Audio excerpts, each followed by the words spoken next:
Good Morning Africa, right here on Africa TV, and yes, we are very much happy to be back again to bring you another very interesting and also ever informative edition of the program. And wherever you are around the country and beyond, we say thank you very much for joining us as we have some very interesting stories to bring to you, like I said, and we're also going to hopefully look at some other very interesting matters later on in the program. And this morning we would first look at, of course, a report on the promotions at the Army headquarters that took place the headquarters yesterday. We're going to bring you a report on that, and also we would continue to report on the ongoing public hearing of the TRRC as the Truth, Reconciliation and Reparation Commission. We would bring you details on that, and of course we are going to report signs also this morning on the historic surgery that all Gambians knee surgery, of course, that all Gambians are celebrating right now in the country. And of course, you know, yesterday we were talking about a historic achievement in sport, in football in particular, and today we're going to report on science. su ko defee mbokk yi ñu ngi leen di nuyu beneen yoon fii ci Africa TV ñamaat mbégte dellusiwaat tey ci suba si la comme ni ñu koy defee saa su ne bu waxtu bi jotee ñu ñëw digtal leen li nga xamante ne mooy suñuy xibaar, waaye tamit waxtaanee li nga xamante ne mooy li gën a fees ci réew mi. ñu ngi leen nag di nuyu te tamit di leen ziar fi ngeen munti nekk ci biir réew mi ba ci biti réew, di leen jaajëfal bu baax ci safo bi, waaye tamit ci kóolute bi ci ni ngeen ñu taamoo saa su ne ci jotaay ji, waaye tamit yenn jotaay yi nga xamante def faral di jaar fii ci kër gi. su ko defee tey ci ponk yi dana ci bokk, dañuy waxtaane am na taxawaay ba am solo démb ci Army headquarters yi. am na ñi nga xamante ne dañ leen daal di promote ci yenn ci officiel yu nekk foofu ci seen maakaan bi ci Banjul. nañ dellusiwaat ci loolu ci kanam tuuti rek, wala léegi-léegi lay doon sax incha allah. leneen tamit lu ñuy continuer di waxtaan mooy ci wàllum TRRC. xam ngeen ne ñu ngi continuer di wéyal seen liggéey ci nuñ koy amalee saa su ne, loolu tamit mu nekk lu am solo. ñu daal di wax ci leneen tamit ci jotaay ji, parce que xam ngeen ne fan yëpp macha allah ñu ngi daal di célébrer ci jaloore yi nga xamante ne am na ci réew mi. démb ñu ngi doon wax ci wàllum football, mu nekk lu am solo, waaye tey nañu wax ci wàllum wér-gu-yaram, ndax am nañ beneen ndam ci côté boobu. ndax gis nañ surgery mooy opération bi nga xamante ne am na ci li nga xamante ne mooy ci réew mi ci foofu ci Edward Francis Teaching Hospital, ci l'hôpital bu mag bi. mu nekk nag li nga xamante ne mooy mun nañu wax ne tamit loolu guleet la ci réew mi. su ko defee ndam la tamit ñu waxtaanee ko. su ko defee amaana ci kanam tuuti nañ ci yaatal ci waxtaan bi, waaye laata ñu ci sori ñu force ñu soobu ci biir xibaar yi. We'll begin with our first story this morning, because the Gambian forces has promoted officials posted at the Army's headquarters in Banjul to various ranks, including a Lance Corporal and Sergeant. The 39 young soldiers are said to have been promoted based on their hard work, dedication of their service to the armed forces and the nation in general. Mariama Cham tells us more of that in this report. Of course, we should then come back to this in a moment on that report, of course, done by Mariama Cham. And as I said, yes, the Gambian forces have promoted officials, of the Army headquarters in Banjul to various ranks, including Lance Corporal, and Sergeant. And of course, according to the report, they are promoted based on their hard work, dedication to duty, among others, and of course also, dedicated generally to the nation, like I said. So in just a moment, we should bring that report for you, so we can hear from what the authorities had to say about their promotions also. su ko defee rek comme ni ko waxee léegi incha allah ñu del indil leen li nga xamante ne mooy xibaar boobu kon ni nga ko waxee ci report bi léegi ñu mu ñëw ci wàllum service bi ami bi te foofu la ñoo dooree parce que loolu tamit dafa am solo kaaraange réew mi am na ñeneen ñi nga xamante ne buñ defee lu ko jar ak tamit liggéey bi ñu def ci li nga xamante ne mooy li am solo ñu dal leen promote delloo leen jukkal ci loolu su ko defee fa mel ni report bi pare na ñu dem ànd ak loolu su ko defee ñu dellusiwaat. Contentment is built behind the face masks as they march forward to take their promotional ranks in the form of decoration by senior officials of the armed forces. In the past, promotions in the Gambian armed forces were not based on merit, but on subjective considerations that favored some sections of the army while setting out many deserving ones. Mohamed Ocham, Deputy Chief of Defense Staff of the Gambia Armed Forces, says promotion in the army is based on the dedication and loyalty of the officers. Deputy CDS Cham also explained the assessment criteria that prompted their promotions. Promotion in the Gambia Armed Forces is a merit-based achievement, meaning that you are assessed, you are observed, and then over the period, you are assessed to see whether you deserve to be elevated or not. As they say, your competence is assessed, your loyalty and dedication to duty, all culminating in the board sitting to recommend your promotions. This is so because we want to build a professional armed forces. And the only way you can build a professional armed forces is to reward merit and dedication. Deputy CDS adds that the armed forces is being built on a civilian-friendly system that will respect the rights and values of Gambians. We are in the process of building a people-friendly armed forces, an armed forces that respects the democratic norms of the society, respects the human rights of the country, and makes sure that the mandate of the armed forces is also understood. The trainings and the tools that are given to the armed forces are also adequate to meet the tasks that have been set for the armed forces. So I encourage you to continue to improve yourselves individually and collectively so that you will be able to perform the respective roles that you are currently assigned. Meanwhile, Sergeant Joseph Mendy, one of the promotees, expressed delight and gratitude to the command for their promotion. To sum it all, it signifies that command has noticed your long years of hard work, dedication, and selfless sacrifice, and it has rewarded you for it. To my fellow promotees, there is always a sense of privilege being entrusted with a higher rank, and we should be all prepared for new responsibilities. 11 private soldiers were promoted to Lance Corporal, 15 from Lance Corporal to Corporal, and 13 from Corporal to Sergeant. Reporting for iAfrica News, I am Mariama Cham. All right, there you go. Mariama Cham reporting there as junior officers of the Gambia Armed Forces promoted to various ranks. And as you heard from the deputy CDS there, speaking on the importance of elevating those junior officers to the various ranks. And these promotions or elevations are based on merit and also their dedications to duty and to the Gambia Armed Forces, but also to the nation, and in their quest to build a more closer tie between the Gambian people and the army, and of course also in the respect of the rule of law. And I think that's quite very important.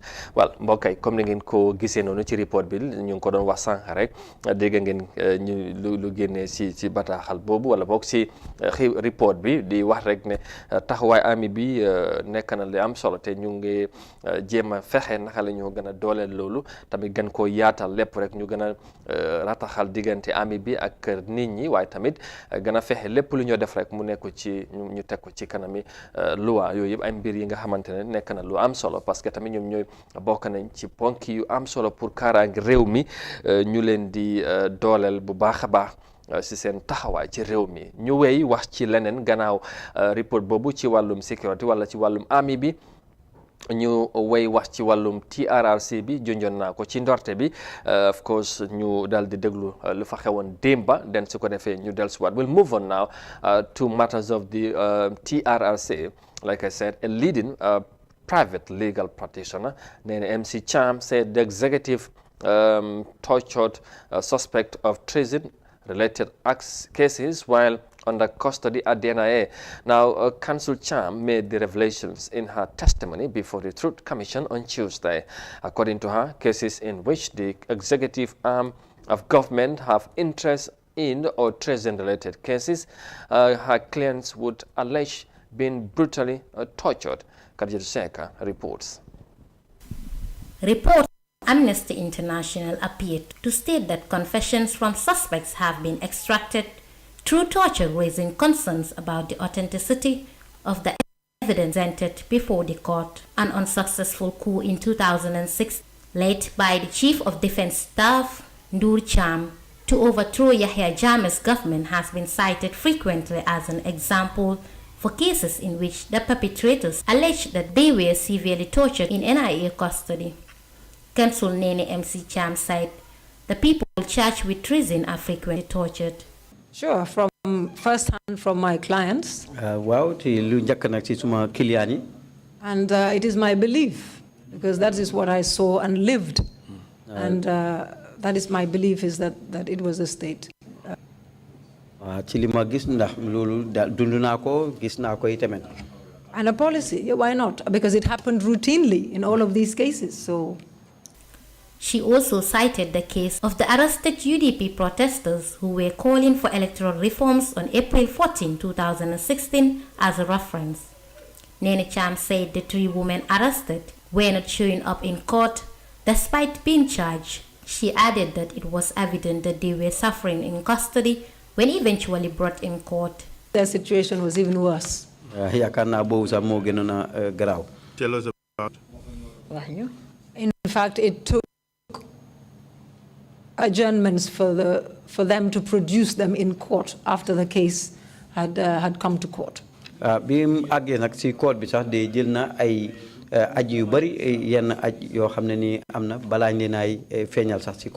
men were there, but the 3 women were not in court for about 2 to 3 adjournments.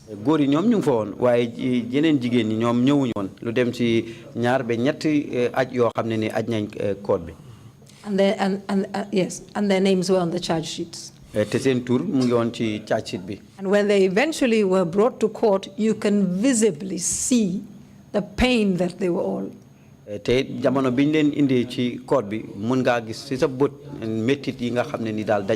was Fatoumata Jawara, Fatou Kamara, and Nogo Njai.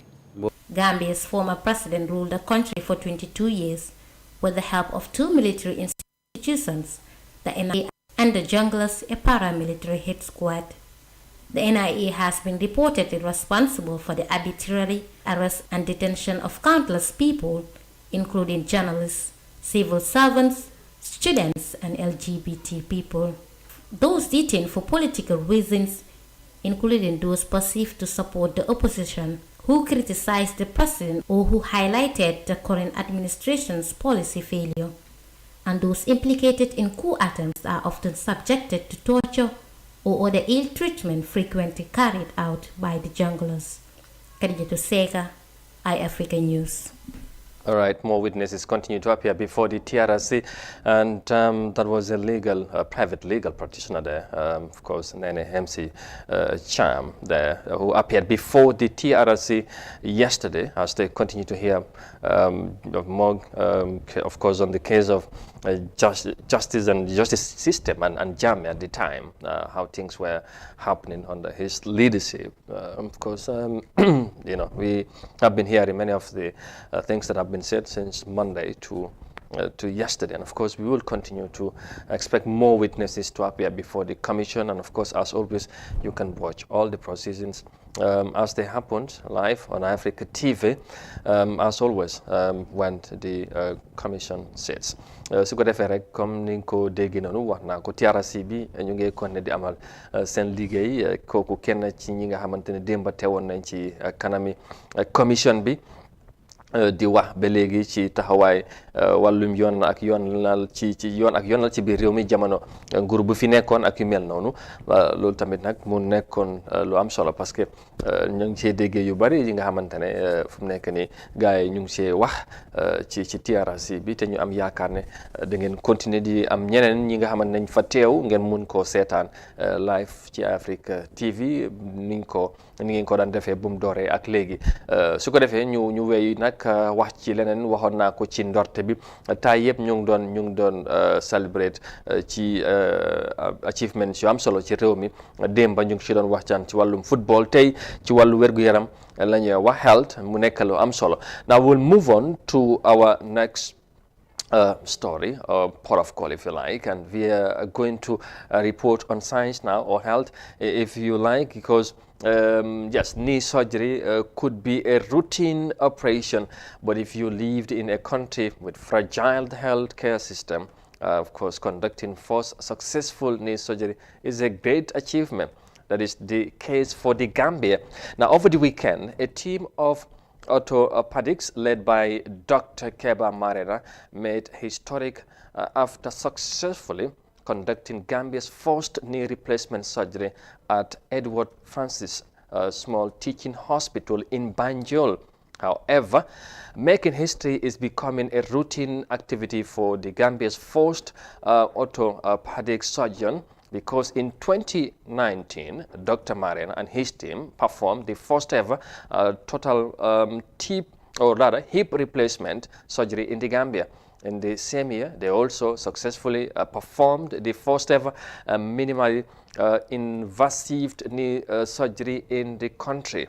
Now, joining me on the line is the man spearheading those achievements, Dr.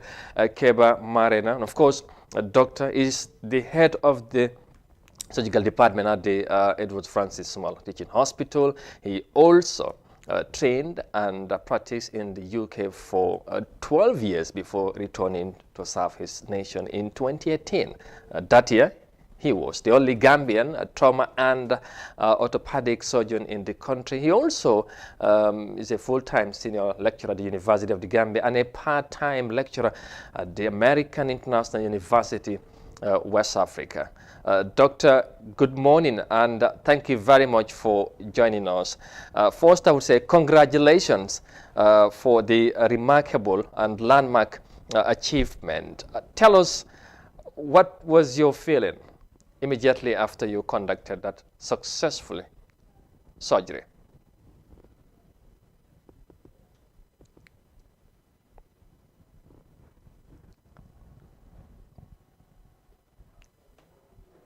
Doctor, if you can, yes, if you can, we will come back to him.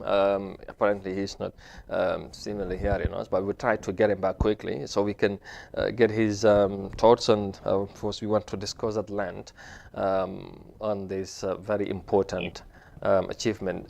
Again, Doctor, thank you very much for having you on the line. And I was just asking, of course, after congratulating you on the landmark achievement, I was just asking, what were the feelings? How was it like for you and your team after you successfully conducted that remarkable surgery?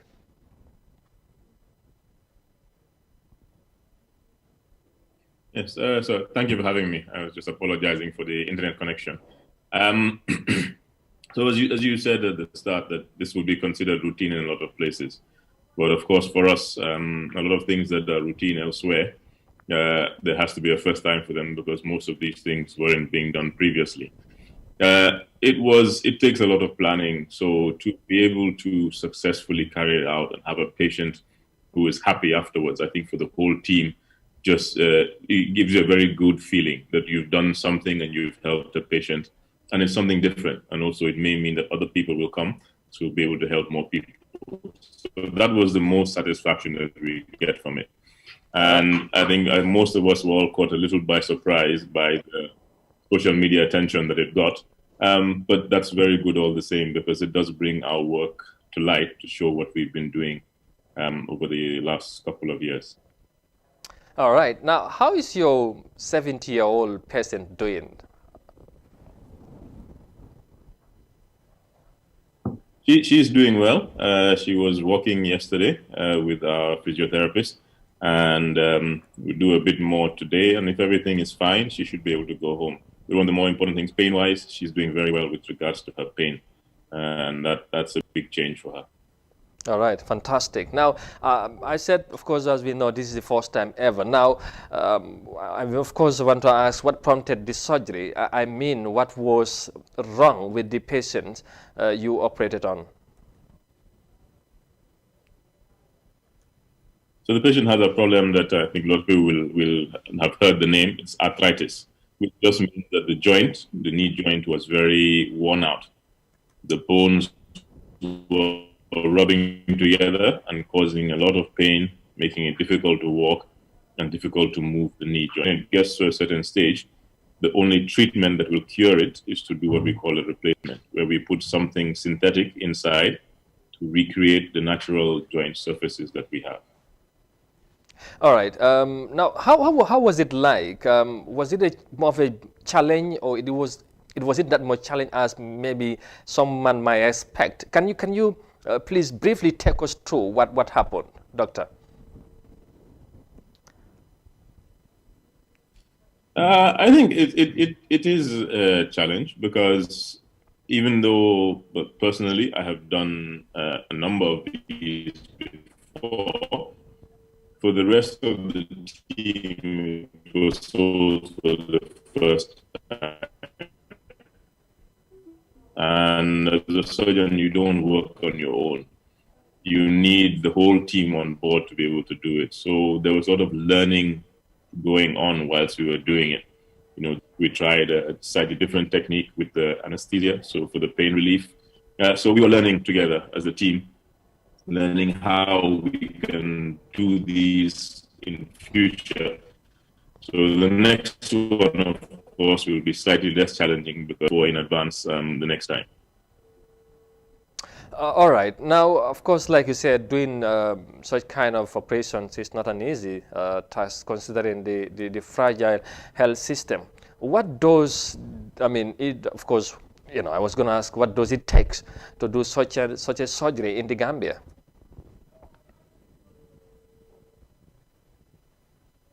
I mean, what it takes two things. It takes a lot of drive from the person that wants to do the surgery, because you have to arrange everything down to the very little details. And I sometimes delegate some of these, but it's micromanaging just to make sure that it happens. And then there's other things that we just don't have. So we have to improvise to try and make sure that those things are available. To enable us to do the surgery. This particular surgery we did, the implants, what we put inside, we got from Senegal, from a supplier there. So we arranged with him to come over. He brought all his equipment with him so that we could do the surgery. And of course, when he leaves, he takes all the equipment back with him. So next time we want to do it, the only way is to call him again, to pay him. The patient purchases the implants, and part of that is the agreement is that he comes with the equipment so that we can do it. So we don't have the equipment, and what would be the best is if we had our own agreements with suppliers, but only a government can do that, or a health ministry can do that. We're not able to do that on an individual level.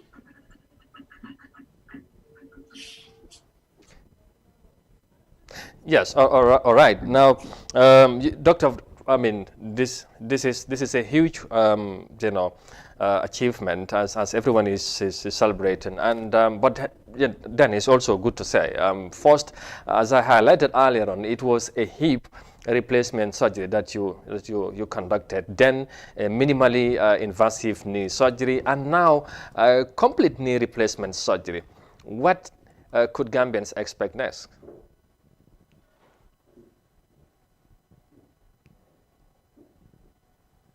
So I mean, we're doing a lot. This is on the orthopedic side. We have a spine surgeon, a very good spine surgeon, Dr. John Jabang, who does a lot of spine surgeries, a lot of brain surgeries, removing tumors from the brain, spine surgeries. And I think a part of what we need to do is maybe not publicize, but at least let people know the things that are going on, almost in the background.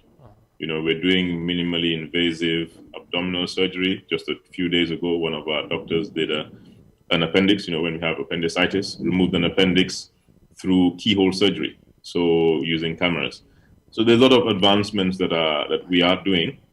And I think it would help if people were able to know what was going on. And we're working with a website committee. We have social media accounts now, and a PR department which is vibrant. So we're hoping that, rather than only bad stories coming out, which is what tends to happen, we want the good stories to come out so people know the good things that are going on as well. Very well. Of course, this is one of the excellent stories that need to be reported and talked about in the country. And of course, that's what has been happening since Saturday or Sunday when this news was announced. Now, Dr. Gen, many Gambians would normally run to Senegal or other countries where they can afford treatment. Some of them would say they don't maybe have faith in the Gambian surgeons or doctors in general. Now, what signal do you think this will send, of course, this historic operations across, would send across to the Gambian people? I think,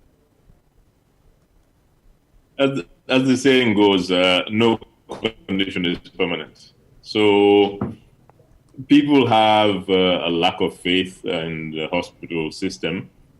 Maybe rightly so, because in the past you hear about the things that didn't go so well, and I think it's useful that people should be evaluated all the time. If 5 years ago X surgery could not be done in Gambia, today don't just run and say I'm going to Senegal to do it or I'm going elsewhere to do it. Ask, are you now doing the surgeries? And we'll tell you, yes, we are doing them. There are at least in my specialty in orthopedics, I think there's very few surgeries that they are doing in Senegal that we cannot do here.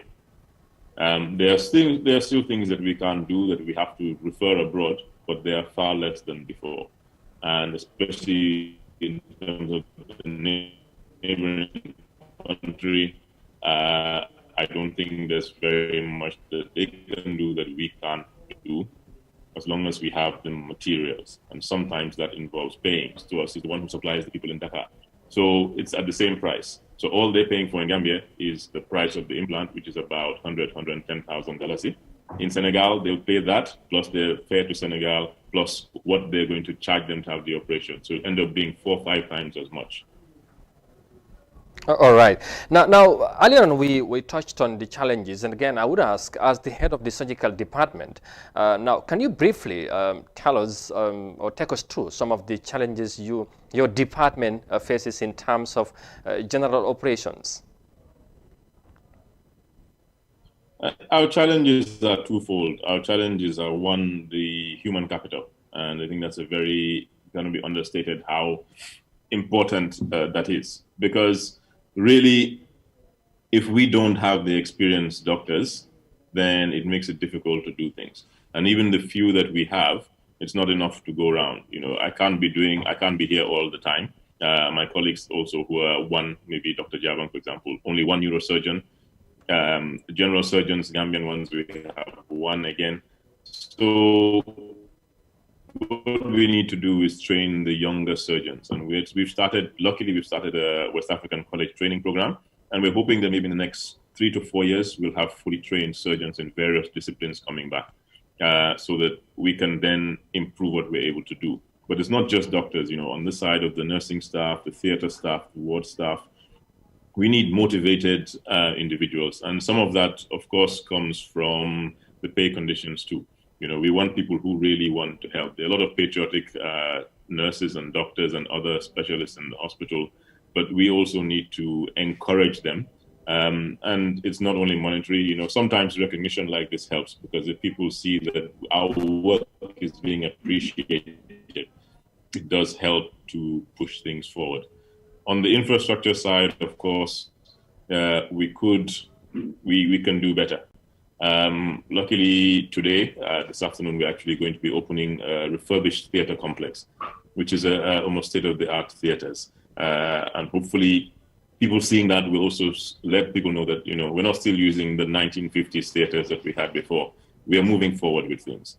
Equipment side, that's slightly harder because a lot of these things are very expensive. We tend to rely on donations, but if we can purchase the right kinds of equipment, there isn't much limit as to how far we can go with progress. Really, we have the expertise. We're replicating that by training younger doctors with the equipment that will just take us that much further. All right. Now, just listening to what you said, of course, I know we are all excited, but then I want to ask, how costly is it to conduct such a surgery in the Gambia? I mean, because of the way our healthcare system is set up, for the patient, when we do it in a government hospital, the only thing that they really pay for, which is significant, is the cost of the actual replacement, the implant. And I said this is about 110,000 for the knee. For a hip, is about 60,000. Apart from that, the bed fees, the operation fees, I would say compared to the rest are minimal. They would end up spending under $1,000, maybe less than 2,000. Most of the drugs are also available almost free of charge. At $25, you can get all the drugs that you require. So, I mean, but we don't actually really cost what we're doing. With this operation on a Saturday, there was over 10 doctors and nurses involved who came on a day off to come and do this surgery. And if you were really going to count the cost, you'd think about how much it costs to get all these specialists, therapists, anesthetists involved. And if you were to work that out, this is an expensive surgery, but it's provided free. So I think if we're going to be fair to the system, really, these things cannot be at that cost because the equipment, even the consumables, the normal saline, which is the fluid you use, the gauze, all these things are bought for by the hospital. But the cost of the operation, which is about $500, doesn't go even close to covering it. When we do an operation like this, the hospital is in deficit of over $10,000 to $15,000 because of what we use during the operation. And that money has to come from somewhere. Interesting. I only hope that the authorities will step up the gear so that, maybe the cost would be looked at and all that. But it's good that now Gambia as a country have started, conducting such operations. Now, you have worked in the UK for more than a decade. Maybe, of course, I need to ask, why did you decide to finally come back home, despite the challenges, the country is facing on the health sector, as you highlighted earlier?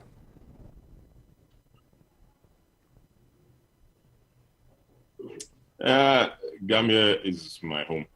From the day that I left, my plan was always to reach a certain level and then come back to the Gambia. It's an unwavering thing that was in me. I grew up in the Gambia. I left when I was 16 to continue school, and I spent 20 years in the UK. But everything that I did and all what I worked towards, eventually the goal was to come back home. I think maybe you call it a sense of patriotism. I think in my family that's definitely there, and that's what has been instilled in us. And just this morning I was driving to work and I was hearing the song Gambia Sunyureo, and that feeling, there's nothing like it. It's our home. It's our Gambia, and if it's not Gambians that are going to improve it, who is going to improve it? It's only us that can make it better. We'll complain about the healthcare, but if you sit outside, what are you doing? What's the quota that you are adding to make this healthcare better? There's a little bit that every one of us can do. If we want Gambia, our home, to be what it can be, it's only Gambians that are going to do it, and we have to put in the effort. Fantastic. Dr. Marian, all Gambians are proud of you and proud of your achievement and your team. It has been a remarkable one. But then again, what do you think? What could we learn from this one as a country? Maybe yesterday we were talking, of course, about football. It took us more than 50 years to qualify for the Africa Cup of Nations. And here we are also talking about surgery for the first time, and it took us maybe more than that since independence. Why does it have to take us so long to achieve such an achievement? That's a very good question. Most of these things we should have achieved a long time ago, but for various reasons we're slow. But I think the most important thing is once we've managed to achieve some of them, is that we don't fall back. We continue to push forward and continue to improve. There's been, I think a lot of does depend on the governments that we have. And I think people need to use their votes wisely to make sure we continue to progress. We can't be stagnant and static. Once we make these strides, we have to continue to build on them. These are the foundations. Yes, they've come late, but for a country of ours, with the size of ours, really, now is the time to look at the things that we can significantly improve on and continue to push forward with these. All right. Well, Doctor, before we end this, very important discussion, of course, I know me and, of course, many of those that are watching would want to know your success story and maybe, of course, also your advice to, what advice would you have for the young doctors who may be looking up to you now as an inspiration or a role model in the health sector? What can you say? What message would you have for them? So the main advice I'd have is that the barriers, you should consider barriers to be invisible. If you box yourself in, if you set yourself limits and think that this cannot be done, there's time. People may have said, if you said 5 years ago we're going to do this knee replacement or Gambia was going to qualify, some people will say no, it's not possible. But why is it not possible? Everywhere else is managing to do things. Why do we sit down and say X and Y is not attainable? If you want to reach it, you have to make it happen. You're not going to sit down and wait for things to just come into your lap. There's a saying that says, trust in God, but tie your camel. So we have to do our bit. We are very good at saying, inshallah, and God will provide. But we have to do our own bit to make sure that, then the good favor will come to you that will help these things to go through. So don't limit yourself. Don't think that anything is impossible. Keep pushing barriers. Set a goal, see what you want to get to, and make yourself see how you can get to that goal, rather than just thinking that that goal is too far away from you. All right, I think those wise words and excellent advice from you, we just have to end it there, Dr. Keba Marena. Once again, congratulations, and thank you very much for talking to us this morning. And we are very much proud of you, and all Gambians are equally very much happy of the breakthrough you and your team has achieved. Once again, thank you very much. Thank you very much for having me. All right, there you go. That was Keba. Dr. Keba Marena, of course, who lead a remarkable team to do a first-time knee surgery in the country. And as you heard from him, it was just good that we bring him on board to tell us how did it happen, and because it has been a long journey, but finally, as a country, it has been a great moment that we could all look back and celebrate and rejoice and believe that, as he says, nothing is impossible. So we believe as a country that we need to work together. We need to step up the gear and do more. And we would certainly get to where we are in this country to be. But it have to be with more of a dedication, more of a hard work and teamwork and togetherness and all that, as a country. And this is what Gambia as a country needs. Yesterday we were talking about sports in another sector. Today we are equally celebrating, something different, something remarkable in another sector, which is very important. You talk about sport, it's a wide thing, and it tells a lot. It can bring so many different successes to a country, as we have seen happening in other countries. But it doesn't come from the blue. something have to be done for that. It's just why it is. And also science or health is if not, is one of the most important thing, if not in fact the most essential sector for a country, because as the saying goes, a healthy nation is a wealthy nation, and for that to happen, more need to be done as a country. And we are very much proud, as everybody has been expressing, have been showing from all areas, Gambians home and abroad, has been celebrating hugely of the successes that has been registered in recent days, be it on the football side or on this one, on the health side, which we have just been discussing, to the man that has been spearheading that remarkable story. su ko defee rek mbokk yi ñu dal di gërëm bu baax docteur Keba Marena ak ñi mu àndal ci liggéey bi. dégg ngeen ci kàddu yi mu wax ci tënk rek dellusiwaat na ci taxawaay bi nga xamante ne def nañ ko moom ak ñi mu àndal ba gis ne liggéey bi nga xamante ne bu am solo buñ def ci réew mi mu nekk nag ndam ci health sector bi, ndam tamit ci réew mi, parce que for the first time guléet la nag ñuy gis oom mi nga xamante dañ ko opéré ñu génne oom bi def fa beneen replace ko ak beneen, te mu nekk li nga xamante ne mooy dañ doon gis ni ñun ñi ñu ngi si doon dunda ay métit, te tamit dañ fi doon jógee ko dem ci yeneen réew, te lii dafa wone rek ne buñ gomee ne dana nekk as donte ne dana métti te du yomb, waaye nag buñ doolalee ndaw yi Gambia macha allah, te gis ngeen ko moom bokk na ci ndaw yi nga xamante ne tey turam yegg na ci fi nga xamante ne mooy ci kawe la ci réew mi, kenn du ko mus a fàtte ci taxawaayam bi nga xamante ne contribute na ko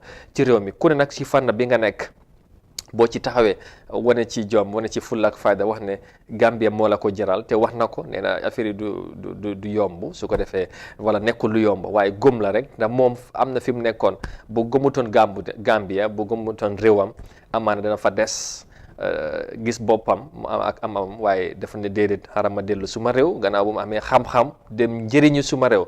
te loolu rek la réew mun a defal, wala sax nit mun a defal réewam, mu nekk li nga xamante ne li am solo la. ci kàddu yooyu ñu gërëm ko bu baax, yéen tamit ñu gërëm leen ci ni ngeen di àndeek ñun saa su ne buñ fi nekkee di waxtaan ci réew mi ci fànn yu yaatu. incha allah ñu gërëm bu baax ci safoo bi ak ci kóolute bi saa su ne duñ ko taay di wax, ndax yéen a tax ñu nekk fi. ñu ngi leen di gërëm bu baax a baax ci loolu, di leen wax jërë ngeen jëfati. tey fii la ñoo yemande ak yéen rek ba suba incha allah ñu dellusiwaat ci beneen édition, ci yeneen waxtaan, ci yeneen point, ci yeneen mbir incha allah, lépp rek Gambia ci kaw ci kanam, xam ngeen ne suñu réew la. Well, viewers, once again, thank you very much. This all how much we got time for you today, and of course don't go away. Keep following our interesting programs, and of course right after we should be linking you up to the TRC proceedings. As you know, the hearings continues, and as always we bring you live and everything that happens at the commission's hearings. And with that we say once again, thank you very much for watching, and do have a very pleasant afternoon. Bye bye. See you tomorrow, inshallah, God willing. Bye for now.